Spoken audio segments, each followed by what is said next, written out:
cigare, mon cher Morel. Elle est charmante, votre épouse, hein, discrète, élégante, alors excellente cuisinière. Ah, je débrouille bien.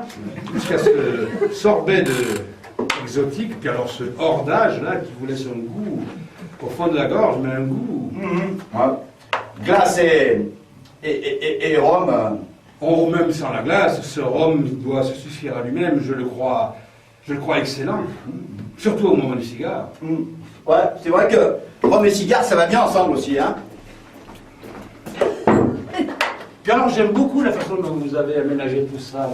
C'est simple, discret, mais alors, on sent que c'est fait avec goût, hein. C'est pas vrai. Oh, c'est votre épouse qui a déniché ces deux holocheks, là? Oui, souvent, le dimanche matin, on va chiner, porte de Clignancourt, alors fripe, bibelot, et me voilà quand on tombe sur deux jolis tableaux, hein. Moi, si votre épouse arrive à dénicher de l'art contemporain en plus de Saint-Ouen, je vais lui demander de l'accompagner.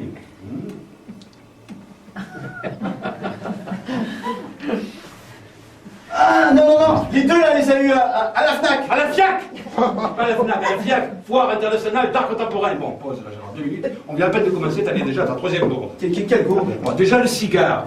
Tu fumes ça comme un collégien qui se ferait un tarpé dans les chiottes. Merde. Mais le cigare, ça se chauffe, ça se respire, ça se hume. Alors, qu'est-ce que c'est ces manières-là de retirer la bouteille de rhum au moment où Pontignac insiste lourdement pour en avoir un verre? Qu'est-ce qu'il faut qu'il fasse, Pontignac? Qu'il demande la carte des digestifs, hein? Qu'il te laisse un chèque de caution? Mais merde, Gérard, il faut suivre un peu. Allez, on recommence. Tu n'y arriveras jamais, sinon. Hey, c'est ce soir, hein? Allez, on y va. Alors, rhum, cigare.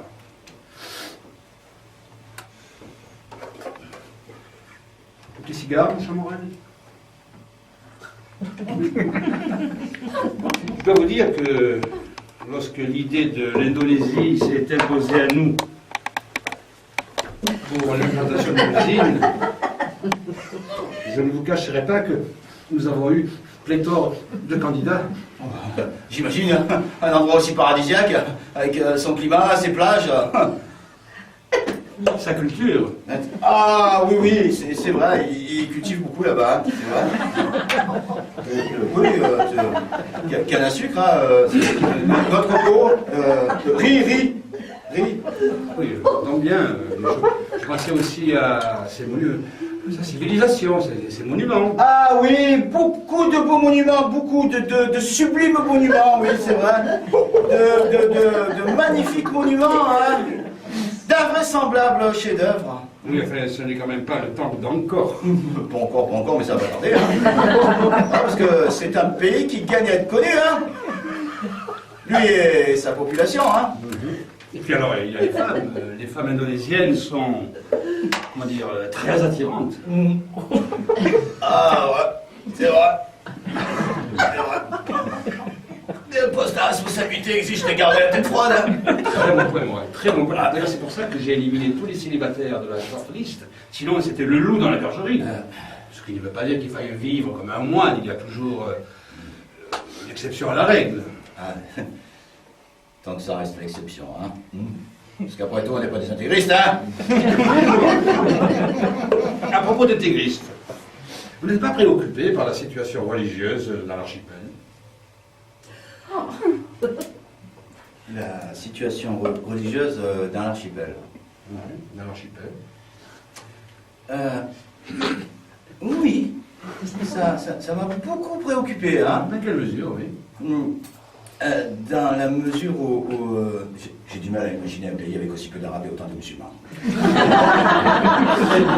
Vous savez, j'ai dû éliminer 12 candidats pour cette grossière lacune. Aucun d'eux n'avait mesuré que l'Indonésie est quand même le plus grand pays musulman du monde, si c'est pas triste. Être cadre et aussi un culte. Ah bah, il y a quand même un minimum à savoir quand on va dans un pays du Moyen-Orient, hein. Ah oui, quoi. On se renseigne, hein. On va pas à la rencontre d'un pays, d'une civilisation sans en connaître quelques rudiments, hein. Très bien, passons à autre chose. Dites-moi, Morel, est-ce que vous êtes quelqu'un que l'on peut acheter? on peut acheter. Voilà une question très intéressante. La réponse est non, bien évidemment. Bien. Autre chose. Que pensez-vous des pots de vin? Pot de vin. Oui, pot de vin, bachiche, dos sous la table. Pot de vin, donc. Si vous voulez mon avis, hein, si vous voulez mon avis. Mais je l'attends avec impatience. Parce qu'en tant que chef d'unité dans un pays d'Orient, la question va se poser à vous à un moment ou à un autre.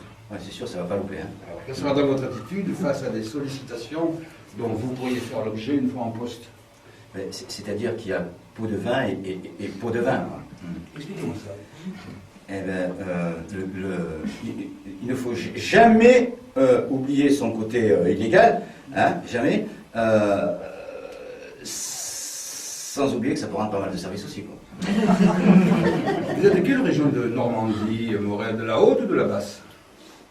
Aucune, pourquoi?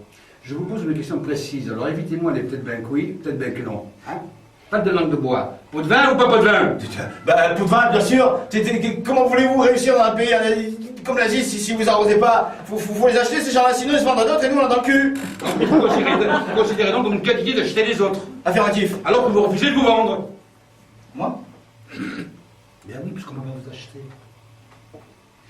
N'y a-t-il pas là, mon cher ami, une énorme contradiction? Dis-moi, mon pote, tu veux me casser les couilles longtemps encore avec tout ça? Non, là. C'est pas